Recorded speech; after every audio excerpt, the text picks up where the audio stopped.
तर राज्यातही उच्च शिक्षण घेणाऱ्या विद्यार्थिनींकरता नव्या योजनेची आखणीची याती सुरू आहे। उच्च शिक्षण घेणाऱ्या विद्यार्थिनींना 2000 रुपये पॉकेट मनी उपलब्ध करून देण्याचा निर्णय घेतला जातोय। उच्च तंत्र शिक्षण विभागातर्फे यासाठी हालचाली सुरू आहेत। राज्यातील ज्या मुली उच्च शिक्षण घेत आहेत अशा विद्यार्थिनींना आर्थिक मदत मिळावी, त्यासोबतच शिक्षण घेत असताना त्यांचा आत्मविश्वास वाढावा या दृष्टिकोनातून राज्य सरकार प्रयत्नशील आहे। कमवा आणि शिका धर्तीवर महिन्याला 2000 रुपये देण्याबाबत उच्च आणि तंत्र शिक्षण विभागाचा विचार सुरू आहे।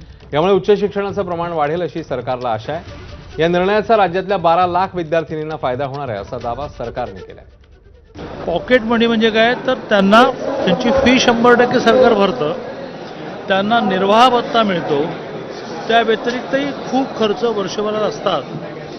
त्यासाठी त्यांना दरमहा कमवा आणि शिका आणि त्यातून मुलांना काम केल्याचा आनंद मिळावा आणि पैसे मिळतील ते त्यांना पॉकेट मनी म्हणजे काय, तर कॉलेजचे विद्यापीठाचेच खूप खर्च करायचे असतात, त्यासाठी मिळावेत। त्या योजनेच्या वरून महाविकास आघाडीच्या नेत्यांनी सरकारवर कसा हल्लाबोल केलाय तेही जाणून घेऊया।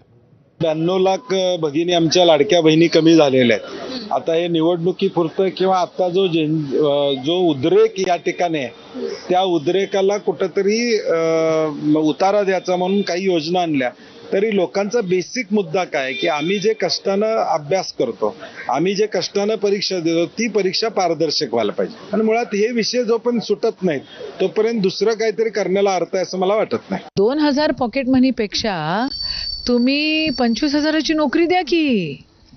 25,000ची नोकरी महत्वाची आहे। आता जो युवक, we are a young country, आपण युवा देश आहोत। In the world we are recognise as the youngest country.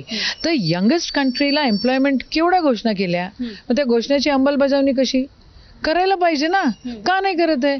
2000 काय होतो, एक चक्कर मारून आलो पुण्याला तर 2000 रुपये खर्च होऊन जातात। पॉकेट मनी हे देणं हे आई वडिलांचं काम असतं। जर त्या 2000 मध्ये 2000 माझ्या मुलाला नसतील द्यायचे मला आणि सरकार देत असेल उगाच, तर जबाबदारी सरकार घेणार आहे का? फुकट पैसे कसले वाटताय तुम्ही? कॉलेजची हालत पहिले नीट करा ना। कॉलेज लेवलला तुम्ही फुकट पैसे देताय। ज्या मुलांना आता अक्कल येते, जे मुलं तरुण आहेत त्यांना माहित नाही, त्यांना फुकट 2000 रुपये आल्यावर काय होईल? मी जेव्हा पैसे देतो मी जबाबदारी घेतो ना, तो काय करतोय। सरकार कुठून पैसे द्यायला लागलं फुकट? मॅच्युरिटी तर येऊ दे त्यांना। फुकट पैसे दिल्यावर, ह्या वयात फुकट पैसे दिल्यावर त्यांना कमवायची इच्छा राहील पुढे? आता बातमी आहे शिवसेनेसंदर्भात।